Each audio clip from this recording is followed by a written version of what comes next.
மாதேஷ் சிங்கன் அறியாத ஒரு விஷயம் என்னவென்றால், அவன் கீழே விழுவதற்காக இந்த உலகம் காத்து கொண்டிருக்கிறது என்பதுதான். தனது கம்பெனியில் மொத்த பணத்தையும் முதலீடு செய்துவிட்டு அதன் வளர்ச்சிக்காக நம்பிக்கையோடு காத்திருக்க ஆரம்பித்தான் மாதேஷ். ஆனால் அன்று போலீஸ் அவன் வீட்டு கதவை தட்டும் என்று அவன் கனவா கண்டான். மொத்தமாக அவனது அறைக்குள் நுழைந்த போலீசார் கொத்தாக அவனை இழுத்துக்கொண்டு வெளியே நடக்க ஆரம்பித்தனர். அவன் உள்ளாடை மட்டுமே அணிந்திருந்தான். என்ன பண்றீங்க? குறுக்கினான் மாதேஷ். மாதேஷ் சிங்கன், உங்களை ஆன்லைன் பேங்க் திருட்டு கேஸ்ல நாங்க அரெஸ்ட் பண்றோம். நிதானமாக மாதேஷன் தலையில் இடியை இறக்கினார் அங்கிருந்த காவல் மேலதிகாரி. அவனுக்கு அவர்கள் எதை பற்றி பேசுகிறார்கள் என்று கூட புரியவில்லை. அதிர்ச்சியில் விழியை விரித்தவன், ஆன்லைன் பேங்க் திருட்டா? இல்ல, நீங்க ஏதோ தப்பா புரிஞ்சிட்டு இருக்கீங்க. நான் யாருன்னு உங்களுக்கு தெரியுமா? எவ்வளவு தைரியம் இருந்தா என்னை இப்படி நடத்துவீங்க? ஆங்காரமாக கத்தினான் மாதேஷ்.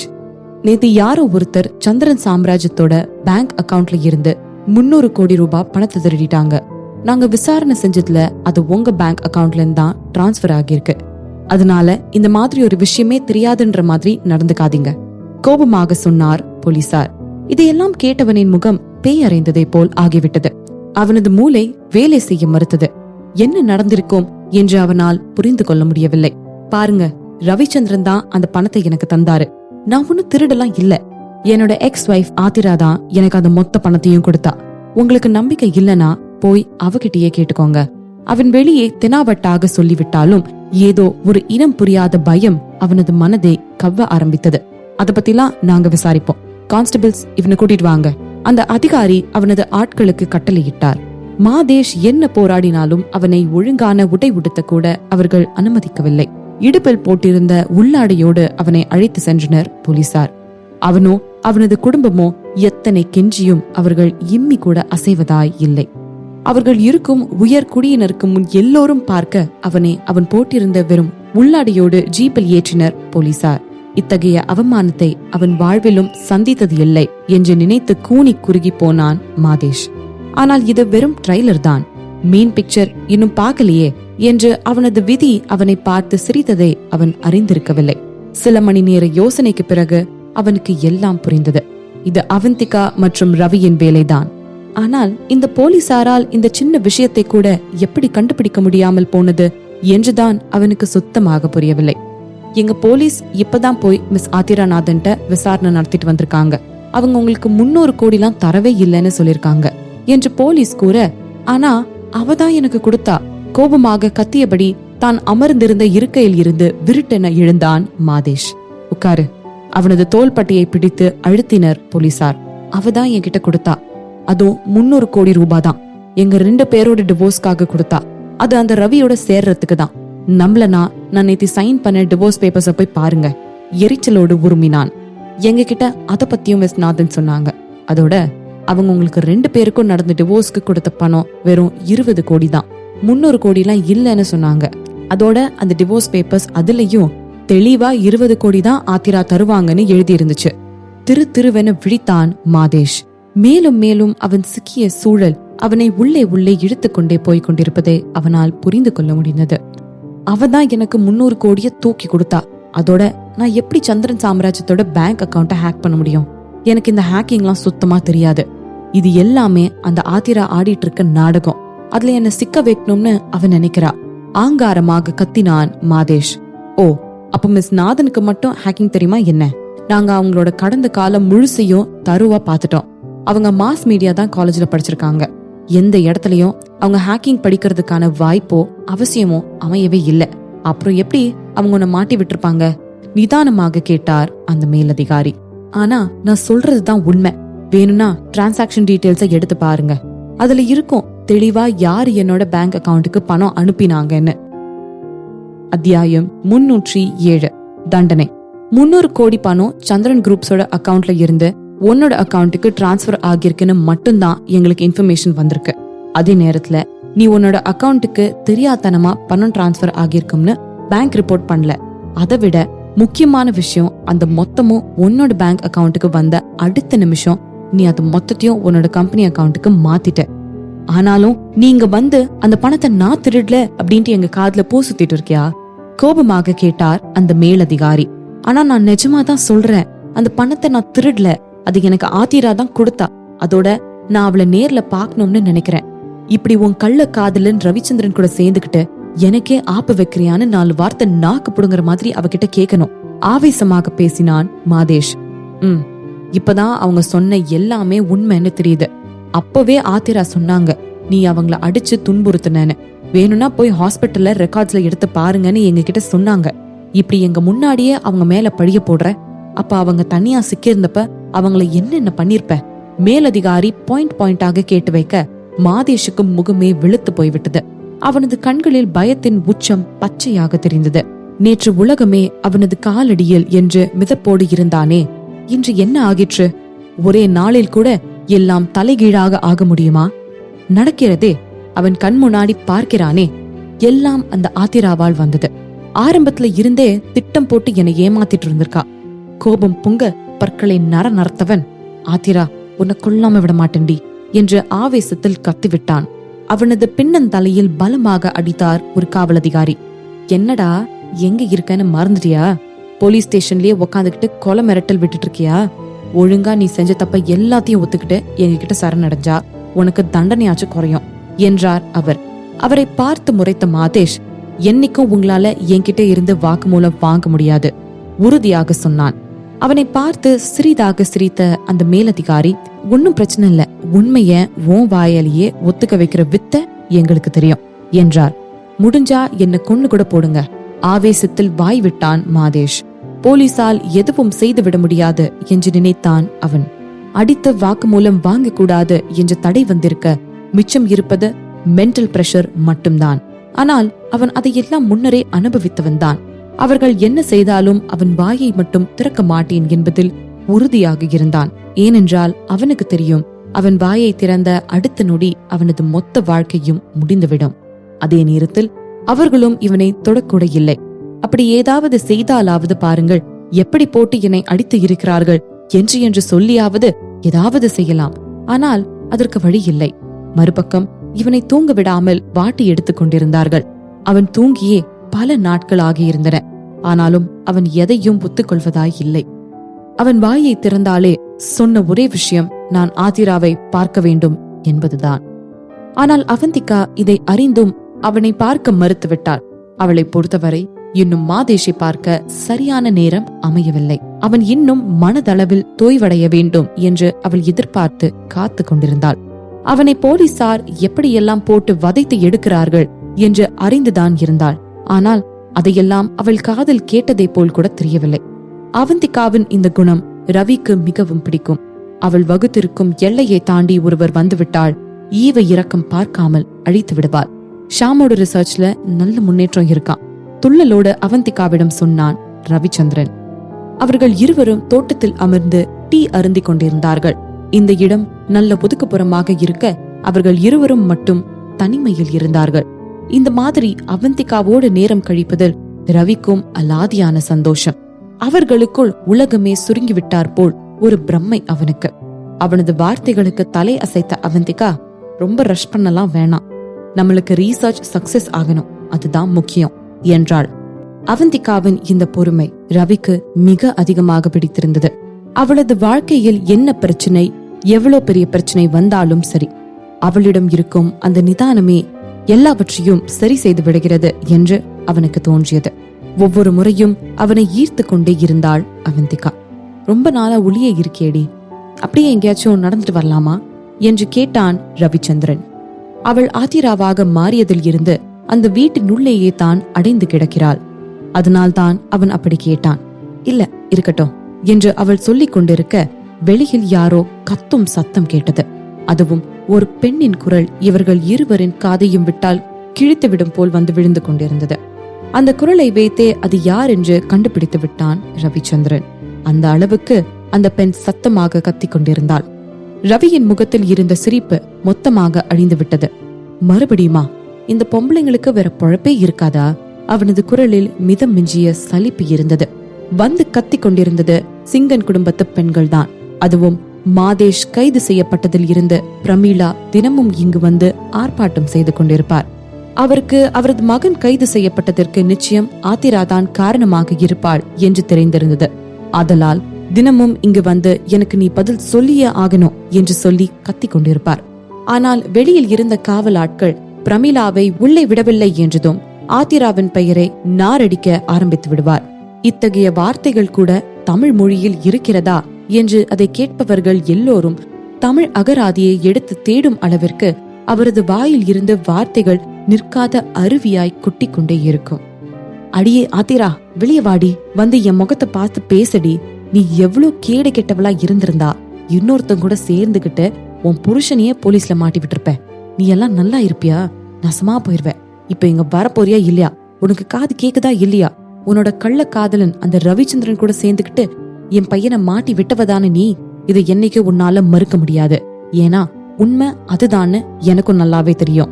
என் பையனுக்கு தெரியாம கள்ள தொடர்பு வச்சுக்கிட்டது மட்டும் இல்லாம 2 பேரும் சேர்ந்துகிட்டு என் பையனையே ஜெயிலுக்கு அனுப்பிட்டீங்களா? உங்களை நான் சும்மா விட மாட்டேன்.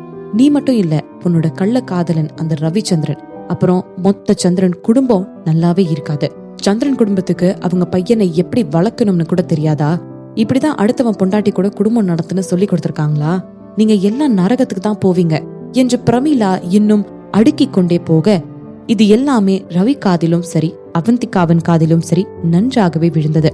அவர்கள் தோட்டத்தில் தான் அமர்ந்து இருந்தார்கள். இதையெல்லாம் கேட்ட ரவிக்கு ஆத்திரம் அதிகமானது. அவனை சபித்து, அவனது குடும்பத்தை சபித்து அவந்திகாவையும் சபிக்கிறாளா? அவனுக்கு வந்த ஆத்திரத்துக்கு பிரமிளா மட்டும் நேரில் இருந்திருந்தார் என்றால் செவினியை பார்த்து நல்ல ஒரு அறையை வைத்திருப்பான். அவள் கத்திவிட்டு சென்று விடுவாள் என்றுதான் அவர்கள் நினைத்து கொண்டிருந்தார்கள். ஆனால் இவள் என்ன, எல்லையை மீறி பேசிக் கொண்டிருந்தாள். அந்த பொம்பளை தான் கேக்குறாள, கதவை திறந்து விடுங்க. காவலுக்கு வைத்திருந்த ஆட்களிடம் ஆணையிட்டான் ரவிச்சந்திரன். இல்ல யங் மாஸ்டர், வெளியே பத்திரிக்கைக்காரவங்க எல்லாரும் இருக்காங்க. ஒவ்வொரு முறையும் பிரமிளாவை அவர்கள் விரட்டி விட்டுவிட இந்த முறை அவள் தெளிவாக பத்திரிகைக்காரர்களை கூட்டி வந்திருக்கிறாள். இந்த முறை ரவி மற்றும் ஆத்திராவின் வாழ்க்கையை நகரமாக்கிவிட்டுத்தான் வீடு திரும்புவேன் என்று சபதத்தோடு வந்திருந்தாள் போலும் பிரமிளா. ரவி வெளியே வரும் வரைக்கும் அவனை பற்றி இப்படி ஒரு செய்தியை எழுத அங்கிருந்த எவருக்கும் தைரியம் இருக்கவில்லை. ஆனால் அவன் வெளியே வந்து விட்டான் என்றால் விஷயம் இன்னும் சிக்கலாக மாறிவிடும். கதவை திறங்க ஆணையிட்டான் ரவிச்சந்திரன். அவனை தடுத்த அவந்திகா, நான் இதை பாத்துக்கிறேன் என்றாள். அவளை பிடித்து பின்னால் இழுத்த ரவிச்சந்திரன், இந்த மாதிரி சின்ன சின்ன விஷயத்துக்கெல்லாம் நீ கவலைப்பட்டு இருக்காதடி, நான் பாத்துக்கிறேன் என்றான். இதை கேட்ட அவந்திகா புருவங்களை உயர்த்தினாள். இது சின்ன விஷயமா? வெளியில் இருக்கும் பத்திரிகையாளர்கள் மட்டும் உண்மையாலுமே ஆத்திராவிற்கும் ரவிக்கும் ஏதோ தொடர்பு இருக்கிறது என்று நம்ப ஆரம்பித்து விட்டார்கள் என்றால் அவர்கள் எழுதும் எழுத்துக்களாலேயே மொத்த சந்திரன் சாம்ராஜ்யத்தின் பெயரையும் களங்கப்படுத்தி விடுவார்கள் என்பது நிச்சயம். ஆனால் அவனுக்கோ அதை பற்றி எந்த கவலையும் இருந்தார் போல் தெரியவில்லை. கதவை திறங்க. இந்த முறை அவனது ஆணை மிகவும் அழுத்தமாக இருந்தது. எளிமையாக கையாண்டு விட்டான். மானசி அவளது தாயோடு கூட்டு சேர்த்து கொண்டு கசக்கும் தமிழ் வார்த்தைகளை உமிழ்ந்து கொண்டிருந்தாள். பத்திரிகையாளர்களின் கைகளில் இருந்த கேமராக்கள் அதன் வேலையை ஒழுங்காக செய்து கொண்டிருந்தது. காவலாட்கள் அவர்களை தடுத்து நிறுத்த நினைத்தாலும் ஒன்றும் வேலைக்கு ஆகவில்லை. அடி ஆத்திரா, நீ மட்டும் இப்ப வெளியே வரல, அப்புறம் உங்க 2 பேரையும் உயிரோட வச்சு கொளுத்திருவேன் என்று பிரமிளா கத்தி கொண்டிருக்க, உயிரோட வச்சு கொளுத்திருவீங்களா? ட்ரை பண்ணி தான் பாருங்களேன். அந்த வீட்டின் கதவு திறக்கப்பட உள்ளிருந்த ரவியின் நெடிய உருவம் வெளிவந்தது. இதை பார்த்த அங்கிருந்த எல்லோரும் அதிர்ச்சியாகிவிட்டார்கள். திரும்பி பத்திரிகையாளர்களை பார்த்த பிரமிளா, பாத்தீங்களா, நான் சொன்னது எல்லாமே உண்மைதான் என்றாள். அடுத்த வினாடி அங்கிருந்த பாடி கார்டுகளை எல்லாம் தள்ளி விட்டுவிட்டு ரவியை சுட்டி வளைத்து போட்டோ எடுத்துக் கொண்டிருந்தார்கள் அங்கு வந்திருந்த பத்திரிகையாளர்கள். அவர்கள் எல்லோருக்கும் அவர்கள் முன் நிற்பது யார் என்று மறந்து விட்டது போலும். எல்லா கேமராவையும் போனையும் ஒட்டச்சு குப்பையில போடுங்க. அது மீறி யாராச்சும் ஓட ட்ரை பண்ணாங்கன்னா அவங்க காலை உடைச்சு போடுங்க. தனது ஆட்களுக்கு ஆணையிட்டான் ரவிச்சந்திரன். அவனது வாயில் இருந்து சொற்கள் வெளிவந்த அடுத்த நொடி ரவியின் ஆட்கள் அங்கிருந்தவர்களை சுற்றி வளைத்திருந்தார்கள். கேமராக்கள் உடைப்படும் சத்தம் அந்த இடத்தை நிரப்பியது. ஏய், என்ன பண்ற? ஐயோ, என் கேமரா, இது இல்லீகல். என் கம்பெனி உங்களுக்கு எதிராக கம்ப்ளைண்ட் கொடுப்பாங்க. ஒவ்வொரு ஆளும் கத்த ஆரம்பித்து இருந்தனர். எல்லா ஆதாரங்களும் அழிக்கப்பட்ட பின்னர் அவர்கள் எல்லோரையும் சுற்றி வளைத்து அவனது ஆட்கள் நின்றுவிட இதையெல்லாம் பார்த்து கொண்டிருந்த பிரமிளாவுக்கும் மானசிக்கும் பயம் பிடித்துக் கொண்டது. ரவி இவ்வளவு கொடூரத்தனமாக நடந்து கொள்வான் என்று அவர்கள் எதிர்பார்க்கவில்லை. அவர்கள் இருவரும் பயத்தில் ஒருவரை ஒருவர் கட்டிக்கொண்டு நின்று கொண்டிருந்தனர். ரவிச்சந்திரனின் கனல் பார்வை அவர்கள் மீது விழ அவர்களின் உடல்கள் நடுங்க ஆரம்பித்து விட்டது. இவங்க 2 பேரையும் போலீஸ்ல புடிச்சு கொடுங்க, என் மேலையும் என் குடும்பத்து மேலையும் இல்லாத பொல்லாதையும் சொல்லி பழி போட்டாங்கன்னு இவங்க மேல அவதூறு வழக்கு போடுங்க என்று தனது ஆட்களுக்கு ஆணையிட்டான். அவனின் ஆட்கள் பிரமிளாவையும் மானசியையும் நோக்கி வர, என்ன பண்றீங்க, எங்களை விடுங்க, உங்களை விட வயசுல பெரியவங்களை இப்படிதான் நடத்துவியா என்று கதற, பாருங்க சிஇஓ சந்திரன், நாங்க சொன்ன வார்த்தையெல்லாம் ஆத்திராவ சொன்னதுதான், உங்களை இல்ல, நீங்க ஏதோ தப்பா புரிஞ்சுக்கிட்டீங்க என்று மானசி மழுப்ப, நான் என்ன செவிடுன்னு நினைச்சிட்டு இருக்கீங்களா அழுத்தமாக கேட்டான் ரவிச்சந்திரன். அவர்கள் இருவரும் அவனது குடும்பத்தை அசிங்கமாக பேச இருக்க இல்லை என்றாலும் அவன் அவர்களை எதிர்த்து இருப்பான் தான். ஏனால் அவர்கள் அவமானப்படுத்தியது அவந்திகா மற்றும் அவளது குடும்பத்தையும் ஆயிற்றே. அவர்கள் இருவரையும் அப்புறப்படுத்திய பிறகு அந்த பத்திரிகையாளர்களின் உடல் வெளவெளுத்தது. ஏனென்றால் அடுத்து ரவியின் கோபம் அவர்கள் பக்கமாகத்தானே திரும்பும். அவர்கள் எல்லோருக்கும் பயத்தில் வியர்க்க தொடங்கிய பின்தான் அவர்களுக்கு யாரை எதிர்த்து இருக்கிறோம் என்று புரிய ஆரம்பித்தது. ஒரு சிறு பரபரப்பான செய்திக்காக உயிரை பற்றி யோசிக்காமல் விட்டுவிட்டோமே என்ற ஞானம் பிறந்தது. அவர்கள் இப்பொழுது பார்த்து கொண்டிருக்கும் ரவிச்சந்திரன் எப்பொழுதும் அவர்களிடம் திரித்த முகத்தோடு பேட்டியளிக்கும் ரவிச்சந்திரன் இல்லை. இவன் இவ்வளவு கொடூரமானவனாக இருப்பான் என்று அவர்கள் நினைத்து கூட பார்த்திருக்கவில்லை. அவர்கள் எல்லோரும் இப்பொழுது வேண்டிக் கொண்டிருந்தது எல்லாம் ஒன்றே ஒன்றுதான். அவர்களது கேமராவை போலவே அவர்களது வேலையும் பறிப்போய்விடக் கூடாது என்பதுதான் அது. அவர்களது கலக்கத்திற்கு ரவி வாயை திறந்தான். அவனது முகத்தில் எந்த உணர்ச்சியும் இல்லை. நீங்க எல்லாரும் என்னோட பிரைவேட் ப்ராப்பர்ட்டிக்குள்ள அத்துமீறி நுழைஞ்சது மட்டும் இல்லாம என்னோட ஆளுங்களையும் காயப்படுத்திருக்கீங்க. உங்க ஒவ்வொருத்தருக்கும் சீக்கிரமே என்னோட லாயர் கிட்ட இருந்து நோட்டீஸ் வரும் என்று சொல்லிவிட்டு அவர்கள் கெஞ்சுவதையும் அழுவதையும் கொஞ்சம் கூட கண்டு கொள்ளாமல் வீட்டினுள் சென்று விட்டான் ரவிச்சந்திரன். மொத்த பிரச்சனையும் 5 நிமிடங்களில் முடித்து விட்டான் ரவிச்சந்திரன். ஆனால் அவர்களிடம் ரவி இப்படி கடுமையாக நடந்து கொள்வான் என்று அவந்திகா எதிர்பார்த்திருக்கவில்லை.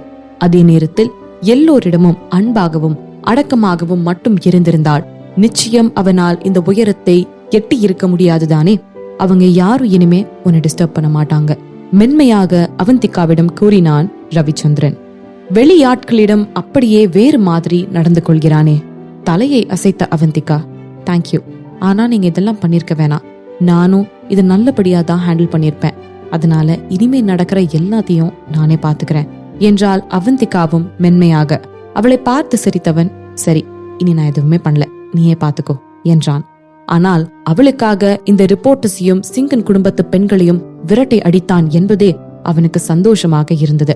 இனி அவளுக்கு பிரச்சனைகளையும் தானே அவளுக்காக சமாளிக்க வேண்டும் என்று அவனுக்கு ஆசையாக இருந்தது. ஆனால் அது மேலும் அவந்திகாவை கோபப்படுத்தும். அவளே சொல்லி இருக்கிறாள், எனக்கு யாரையும் சார்ந்து இருக்க வேண்டாம் என்று. அதில் அவள் மிக தெளிவாக இருந்தாள். அதோடு மாதேஷிடம் அவள் உரையாடுவதுதான் சரியாகவும் இருக்கும். மறுபக்கம் இங்கு மாதேஷும் போலீசாரின் மன ரீதியான துன்புறுத்தலால் மிகவும் பொறுமையற்று போய்விட்டான். அதனால் மேலும் அவற்றை சகித்துக் கொள்ளவும் முடியாமல் தாங்கிக் கொள்ளவும் முடியாமல் அவன் வாக்கு மூலம் கொடுத்து விட்டிருந்தான். அவனுக்கு அவர்கள் கொடுக்கும் மன ரீதியான தண்டனைகளை விட ஜெயில் வாசம் எவ்வளவு தேவையில்லை என்று தோன்றியதுதான் அதற்கான முதன்மையான காரணம். அதுவும் இறுதியாக அவர்கள் செய்த காரியம். அப்பப்பா, அவனை ஒரு ரூமில் அடைத்து ஒரு சில ஓரின செயற்கையால ஆண்களை இவனது அறைக்குள் விட்டுவிட்டனர். தனது இளமை காலத்தை உல்லாசமாக கழித்தவனுக்கு இதையெல்லாம் சகித்துக் கொள்ளவே முடியவில்லை. போலீசார் கொடுத்த எல்லா துன்பங்களையும் பல்லை கடித்துக் கொண்டு சகித்துக் கொண்டிருந்தவனுக்கு இதை மட்டும் சகித்துக் கொள்ளவே முடியவில்லை.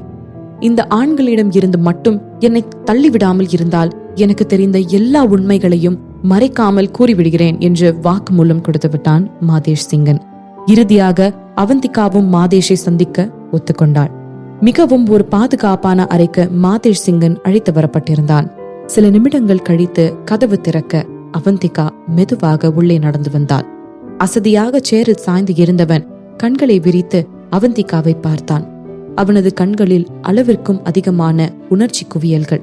அங்கு எதிர்பார்த்த வெறுப்புணர்வு இருந்தாலும் அதையும் தாண்டிய ஒரு விரக்தி. அன்று இவன் கொடுமைப்படுத்துபவனாய் இருந்தான், இன்று அவன் கொடுமைக்கு உள்ளாக்கப்பட்டவனாய் இருக்கிறான். ஆனால் என்றுமே அவன் வேண்டும் நேரமெல்லாம் தோன்றும் நேரமெல்லாம் பலார் பலார் என்று அடித்த ஒருத்தி இன்று இப்படி ஒரு அபரிவிதமான திட்டத்தை தீட்டி ஜெயிலில் தள்ளுவாள் என்று அவனுக்கு அவள் மிகவும் புதியவளாக தெரிந்தாள்.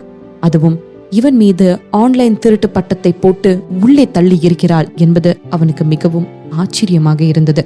மொத்தத்தில் அவளால் தான் அவன் இந்த நிலையில் இருக்கிறான். அவள் உள்ளே நுழைந்தவுடன் அவளையும் இவனையும் பிரித்திருந்த நடுவில் இருந்த கம்பி திரையை வன்மையாக பற்றினான். ஆதிராநாதன், யூ பிட்ச், நீ என்ன பண்ணுனன்னு ஒழுங்கா அவங்க கிட்ட சொல்லி என் மேல போட்டிருக்க எல்லா குற்றத்துல இருந்தோம் என்ன விடுவி. என் மேலேயே பழி போட்டு மாட்டி விடுறல நீ. உன்னை நான் என்னைக்கும் மறக்கவும் மாட்டேன், மன்னிக்கவும் மாட்டேன். ஆத்திரத்தோடு கத்தினான் மாதேஷ். நடந்து வந்து கொண்டிருந்தவள் இன்னும் நடையை தளர்த்தினாள். அவனை பார்த்து இமை கொட்டியவள், இதுதான் நீ என்கிட்ட சொல்லணும்னா நான் கிளம்புறேன் என்றபடி வெளியே செல்ல திரும்பினாள். இல்ல ஆத்திரா, போகாத பிளீஸ். நான் அப்படி மீன் பண்ணி சொல்லல. பிளீஸ் வெளியே போகாதடி, பிளீஸ் டி. அவளது காலில் விழுகாத குறையாக கெஞ்சினான் மாதேஷ். இவள் மட்டும் சென்று விட்டாள் என்றால் மீண்டும் அந்த ஆண்களோடு கொண்டு சென்று விட்டு விடுவார்களோ என்ற பயம் அவனது மனதை சூழ்ந்தது. அதை நினைத்து பார்க்க கூட அவனது ஆண்மை அவனுக்கு இடம் கொடுக்கவில்லை. அதனால் அவன் ஓயாமல் கெஞ்ச அதில் திருப்தி அடைந்த அவந்திகா திரும்பி வந்து அவளுக்கு போடப்பட்டிருந்த இருக்கையில் வந்து அமர்ந்தாள். நீ நான் கேட்கிற கேள்விகளுக்கு எல்லாம் ஒழுங்கான பதில் சொன்னேன்னா நான் உனக்கு ஒரு ரிவார்ட் கொடுப்பேன் என்றாள் அவந்திகா. ரிவார்டா? என்ன ரிவார்ட்? பிஸ்கட் வாங்க போகும் நாய்க்குட்டி என துள்ளினான் மாதேஷ் சிங்கன். தனது உதட்டை சுழித்து ஒரு சிரிப்பை உதிர்த்த அவந்திகா, என்ன மாதிரி ரிவார்ட்னா சந்திரன் சாம்ராஜ்யம் உன் மேல போட்டிருக்க கேஸ வாபஸ் வாங்க வச்சிருவேன் என்றால் நிதானமாக, ஒவ்வொரு வார்த்தைக்கும் அழுத்தம் கொடுத்து. உண்மையாவா என்றபடி அவந்திகாவை கூர்ந்தான் மாதேஷ். அது நீ கொடுக்கற பதில பொறுத்தது. உன்னோட பதில் எனக்கு திருப்தியானதா இருந்துச்சுன்னா நான் சொன்னதை நிச்சயம் நிறைவேற்றுவேன், உறுதியாக சொன்னாள் அவந்திகா. நான் உனக்கு முழுசா கோஆபரேட் பண்ணுவேன். நீ என்ன கேட்டாலும் எனக்கு தெரிஞ்ச பதில தெளிவா சொல்லிடுறேன் என்றான் மாதேஷ். விடுதலைக்காக அவன் என்ன வேண்டுமென்றாலும் செய்ய தயாராக இருந்தான். அவனுக்கு அவனது மொத்த வாழ்வையும் ஜெயிலில் கழிக்க நிச்சயம் எந்த விருப்பமும் இல்லை. அவனது வாழ்க்கையை விட எந்த ரகசியமும் அவனுக்கு பெரிது இல்லை. அவனுக்குள் பல வகைப்பட்ட உணர்ச்சி குவியல்கள். அவனின் முன் அமர்ந்திருக்கும் இப்பெண் ஒரு காலத்தில் அவனால் தெரு நாயை விட மோசமாக நடத்தப்பட்டவள். இன்று அவனது தலை மேலேயே ஏறி அமர்ந்து இருப்பது மட்டும் அல்லாமல் ரவிச்சந்திரனையும் தனது கையில் வைத்திருக்கிறாளே, இதையெல்லாம் அவள் எப்படி செய்தாள்? இவள் இந்த உயரத்துக்கு வருவாள் என்று முன்னரே தெரிந்திருந்தாள் அவன் அவளை அப்படியெல்லாம் நடத்தி இருக்க மாட்டானே என்று அவன் நினைத்து கொண்டிருக்க, அவனது உணர்வுகளை பற்றியெல்லாம் எந்த கவலையும் இல்லாமல் அவந்திகா பேச ஆரம்பித்தாள். சரி, இந்த ப்ராஜெக்ட் கேலக்ஸி பத்தி உனக்கு நல்லா தெரியும் தானே என்றாள் நிதானமாக. இதை கேட்டவன் ஏதோ மின்சாரம் பாய்ந்தது போல் அதிர்ச்சியை உணர்ந்தான். அத பத்தியும் உனக்கோ தெரியுமா? இன்னும் அதிர்ச்சியில் இருந்து விளக்காமலே கேட்டான் மாதேஷ். அவளுக்கு இதை பற்றி ஒன்றுமே தெரியாது என்றுதான் அவன் நினைத்து கொண்டிருந்தான். ஏனென்றால் அவன் பார்த்த ஆத்திரா அப்படித்தான் அவன் முன் நடந்து கொண்டிருந்தாள். உனக்கு தெரிஞ்ச எல்லாத்தையும் சொல்லு, அழுத்தமாக கேட்டாள் அவந்திகா. அவன் சிறு எச்சரிக்கை உணர்வோடு தன்னை சுற்றி பார்த்து கொண்டான். இங்கு எந்த கேமராவும் இல்லை. என்ன தவிர நீ பேசுறத வேறு யாரோ கேட்க மாட்டாங்க. அவனது பயத்தை புரிந்தவளாய் பதில் அளித்தாள் அவந்திகா. உனக்கு அந்த ப்ராஜெக்ட் பத்தி தெரிஞ்சிருக்கனாவே நான் அந்த பொருளை எதுக்கு கேட்டேன்னு உனக்கு தெரிஞ்சிருக்கும்ல என்று கேட்டான் மாதேஷ். எனக்கு தெரியும்தான், ஆனா உன்கிட்ட இருந்து எனக்கு கிடைக்க போற இன்ஃபர்மேஷன் எனக்கு தேவைதான். அதோட எதையும் என்கிட்ட இருந்து மறைக்கணும்னு நினைச்சு கூட பாத்துடாத. நான் அப்படி எதையாவது கண்டுபிடிச்சேன்னா அப்புறம் காலம் முழுக்க நீ ஜெயில தான் கழித்தீங்கணும் என்று அவந்திகா எச்சரிக்க, மாதேஷினுள் எழுந்திருந்த திருட்டுத்தன எண்ணங்கள் எல்லாம் நொடியில் இருந்த இடம் காணாமல் மறைந்து போய்விட்டன. சரி, நான் எல்லாத்தையும் சொல்லிடுறேன். அதுக்கு முன்னாடி நான் உன்னை தெளிவா சொல்லிடுறேன். எனக்கு அதை பத்தி அதிகம் தெரியாது. அதே நேரத்துல நான் சொல்ற எல்லாத்தையும் உன்னால நம்ப முடியுமான்னு தெரியல என்றான் மாதேஷ். மின்னும் கண்களோட சொல்லு என்றாள் அவந்திகா. நீ தீர்க்க தரிசனங்களோட சக்தி மேல நம்பிக்கை வச்சிருக்கியா என்று கேட்டான் அவளின் கண்களை பார்த்து கொண்டே. தீர்க்க தரிசனங்களா? தூக்கி வாரி போட்டது அவந்திகாவிற்கு. ஏன்னா அந்த வார்த்தையே அவளது இதயத்தினுள் ஒரு நடுக்கத்தை கொண்டு வந்தது. அவளுக்கு வந்து கொண்டிருந்த கனவுகள் பற்றி ஞாபகம் வர ஆரம்பித்தது. ஆமா, இத இங்கிலீஷ்ல டூம்ஸ்டே ப்ராஃபசின்னு சொல்வாங்க. அதாவது உலகத்தின் கடைசி நாள சொல்ற தீர்க்க தரிசனம். அந்த தீர்க்க தரிசனம் என்ன சொல்லுதுன்னா, இன்னும் 15 வருஷத்துல இந்த உலகம் அழிஞ்சிடும். நன்றாக கையை அசைத்து முகத்தில் பாவனை என நாடக பாணியில் சொன்னான் மாதேஷ். அவன் என்ன நினைத்தான் என்றால், இதையெல்லாம் தனக்கு முன் அமர்ந்திருக்கும் ஆதிரா நிச்சயம் நம்ப மாட்டாள் என்றுதான்.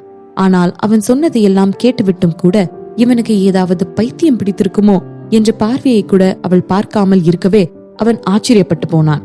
இதை யார் உனக்கு சொன்னது என்று கேட்டு அவனை ஆச்சரியத்தின் உச்சத்திற்கே கொண்டு சென்றாள் அவந்திகா.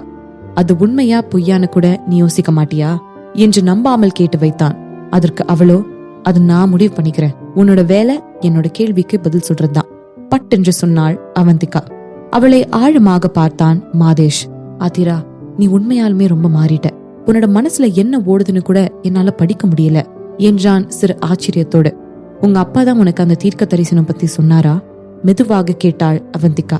ஆமாம் என்பது போல் தலை அசைத்த மாதேஷ். அப்பாதான் இதை எனக்கு சொன்னாரு. அண்ட் உனக்கு இது தெரியாம இருந்துச்சா இத்தனை நாளா? ஒருவேளை உங்க அப்பா நீ வாழ்க்கை முழுக்க பயத்திலேயே வாழ்வோம்னு சொல்லாம இருந்திருக்கலாம் என்றான். அந்த கருப்பு, அதான் அந்த பிளாக் பாக்ஸ், அது எதுக்கு? மாதேஷின் விளக்கங்களை கண்டு கொள்ளாமல் தனது கேள்விகளிலேயே குறியாக இருந்தாள் அவந்திகா. அப்பொழுதுதான் ஒரு மிகப்பெரிய ரகசியத்தை உடைத்திருக்க அவந்திகாவின் இந்த இரண்டாவது கேள்விக்கு கொஞ்சம் யோசிக்க ஆரம்பித்தான் மாதேஷ். நான் எல்லாத்தையும் சொன்ன பின்னாடி நீ கண்டிப்பா என்னை வெளியே எடுத்துருவதானா ஆதிரா? நான் உனக்கு சத்தியம் பண்ணி கொடுக்கறேன். எனக்கு தேவையானது கிடைச்சோன்னே சந்திரன் சாம்ராஜ்யம் உன் மேல போட்டிருக்க கேஸ வாபஸ் வாங்க வைக்க வேண்டியது என்னோட பொறுப்பு. அவந்திகா உறுதியளித்தாள். இதில் திருப்தி அடைந்த மாதேஷ், சரி நீயும் எனக்கு கோஆபரேட் பண்ணணும். ஏன்னா உலகம் அழியும் போது இந்த மாதிரி ஒரு இடத்துல நான் சாக வேணாம்னு நினைக்கிறேன் என்றான். அதுவரையும் நீ உயிரோட இருந்தனா நான் உனக்கு கண்டிப்பா கோஆபரேட் பண்றேன். ஆனா நீ சொல்ற எல்லாம் உண்மையா இருக்கணும் என்றாள் அவந்திகா அவனை கூர்ந்தவாறு.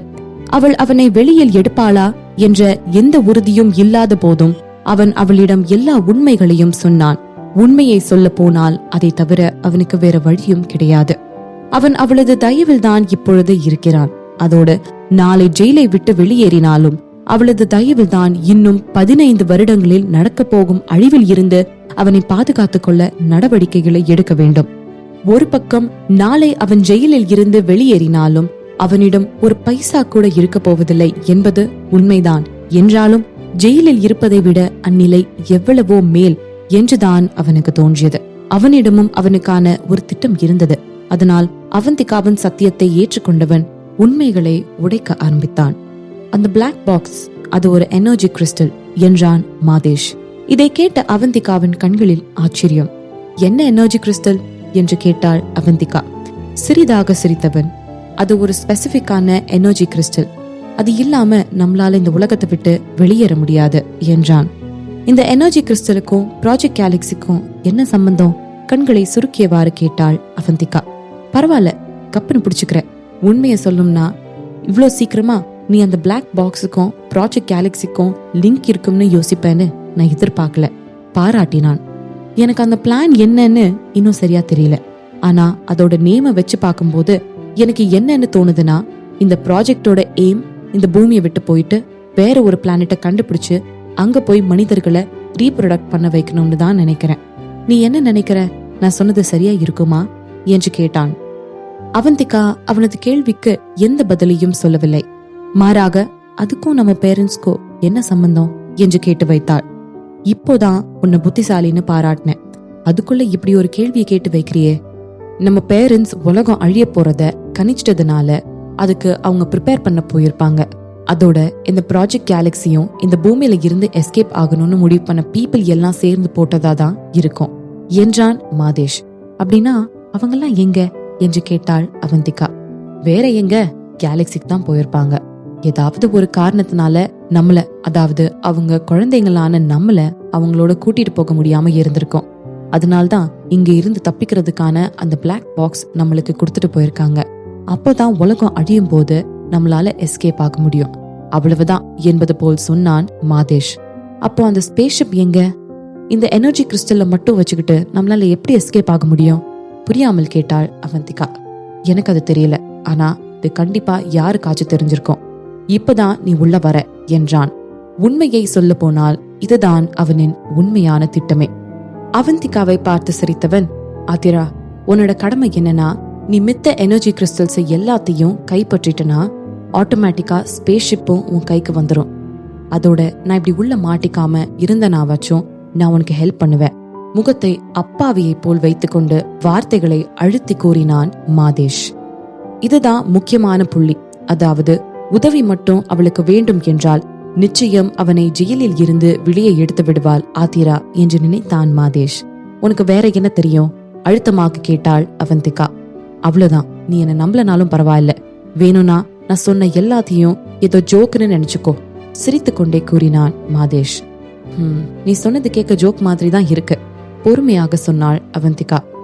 டூம்ஸ்டேவாம், தீர்க்க தரிசனமாம், ஸ்பேஸ்ஷிப்பாம், யாரால் தான் நம்ப முடியும்? ஆமா, ஜோக் தான். மீண்டும் சிரித்தான் மாதேஷ். அவனும் ஆதிரா இதையெல்லாம் நம்புவாள் என்று முதலில் இருந்தே எதிர்பார்க்கவில்லை. அதோடு அதுவும் அவனுக்கு நன்மை பயக்கக்கூடிய விஷயம்தானே. எத்தனைக்கும் எத்தனை பேர் அவனை நம்பாமல் இருக்கிறார்களோ அத்தனைக்கும் அத்தனை அவன் மட்டுமே அந்த ஸ்பேஸ்ஷிப்பை அடைவதற்கான வாய்ப்புகள் அதிகமாக இருக்கிறது அல்லவா? தனது இருக்கையில் இருந்து படாரனை எழுந்த அவந்திகா, நீ இன்னும் இதுல இருக்கிற சில விஷயங்களை துருவி பாத்தியா இல்லையா? நமக்கு முன்னாடி இருந்த ஜெனரேஷன்ல சிலர் இப்படி உலகம் அழிய போறத பத்தி கணிச்சு 2 ஸ்பேஸ்ஷிப் உருவாக்கி இருக்கணும். ஒன்னு அவங்க போறதுக்கு, இன்னொன்னு சில வருஷங்கள் கழிச்சு அவங்களோட சந்ததிகள் போறதுக்கு என்றாள் அவந்திகா.